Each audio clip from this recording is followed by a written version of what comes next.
I do think that there is application of, and I think this also involves changing people's relationship to nature, is that, if there's been a lot of really interesting studies like with elephants in Gabon, forest elephants in Gabon and others, where people put the value of an animal dead from a poaching perspective, but then when you look at the ecosystem and tourism and all these aspects, it's much better for that animal to be alive, right? It really is economically. And so some of that comes with education and whatnot. So if you can create models around ecotourism, rewilding, carbon and biodiversity credits, and all of that all those seem to be converging into what we're calling nature credits, and what, like, I think Lloyd's of London and PwC and other great institutions are working on to push forward. I think that nature-based solutions for combating ecosystem degradation in the Paris Accords is like 60%. I think 60% of your solutions have to be nature-based solutions. They can't just be like direct air capture systems, right? And so I think that you can also create, in concert with governments, these annuitized models of rewilding that benefit the preservation and rewilding of species, as well as benefits the local communities, the governments, and everything. So I think that you can do that and get government subsidies and whatnot. And then a new area that we didn't even know about is, we now have governments, even though we open source our technologies for conservation purposes and let anyone use it for free for conservation. We have about 60 conservation partners around the world. Kind of like open source software is like, people do this open source, they build a community, but then a lot of times big enterprises will call people that made the open source and said, hey, this is great, our developers love this, but we're going to go implement this for $1 billion thing for Microsoft. We don't want our developers doing it. We want you guys doing it. So we've had several countries come to us saying, hey, we're spending X hundred millions of dollars on these conservation projects, and we're just not making progress. We're not engineering enough genetic diversity. We're seeing genetic bottlenecks.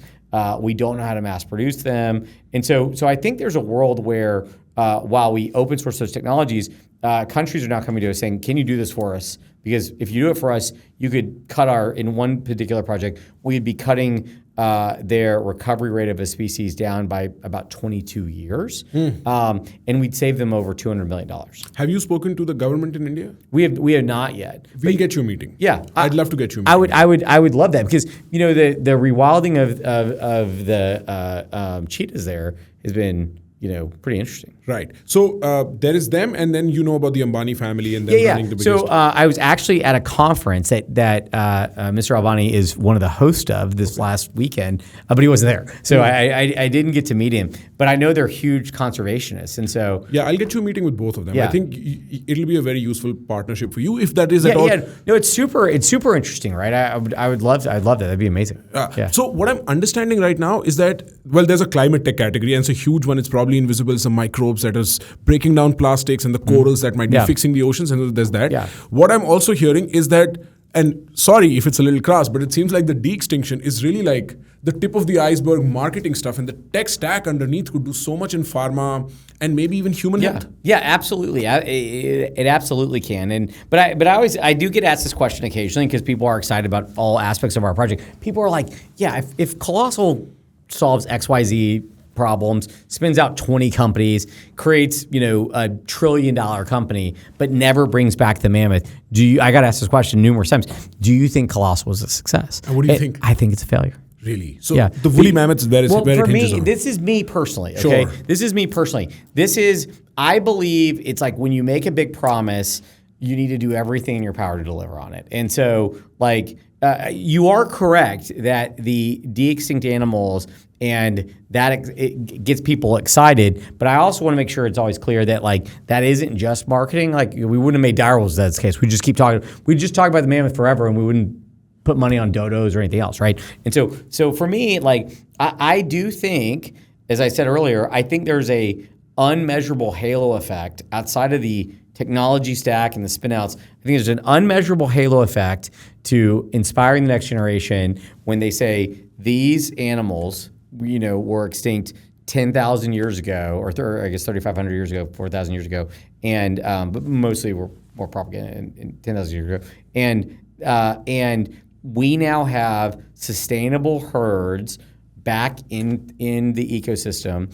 They're contributing positively to the impact of the ecosystem, and And like, I think that's a monument of science. And for some reason, it wasn't Colossal, but for some reason, I don't know if it's because the mammoth is just out of memory reach of humans. Because remember, it always blows people's mind, but we as humans were building the pyramids, or aliens were building pyramids, whatever you want to believe. Somebody was building the pyramids.